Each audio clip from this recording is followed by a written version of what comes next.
Muling pinalubog ng baha ang ilang lugar sa Metro Manila dahil sa pagulang dulot ng habagat. Nagbabalik si Micah Razon live mula sa North EDSA. Micah, kamusta ang sitwasyon dyan? Pinky, bahagyangang kumalma ang hagupit ng habagat sa Metro Manila ngayong Miyerkules. Simula kanina ng alas 7 ng umaga ay naglilibot na tayo sa kahabaan ng EDSA at Kamaynilaan.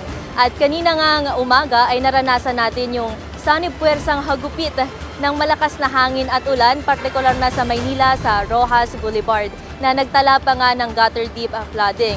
Pero sa kahabaan naman ng EDSA ay wala naman tayong napansin na naipon na mga tubig. At kinumpirma na din naman ng MMDA na wala silang naitala na pagbaha sa kahabaan ng EDSA at buong Metro Manila. At dahil nga suspendido ang klase sa government at mga schools ng mga estudyante, ay mabilis ang daloy ng trapiko sa EDSA.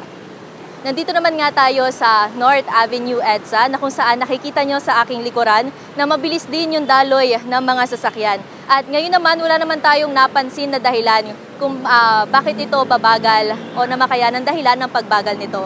At sa panahon naman, Pinky, nakakaranas na lang tayo ng pabugso-bugsong pag-ulan, pero abiso pa rin po sa ating mga kababayan na magdala pa rin ng panangga dahil posible pa itong lumakas ayon sa Pag-asa. Balik sa'yo, Pinky. Maraming salamat, Micah Razon, nag-uulat ng live sa may North EDSA.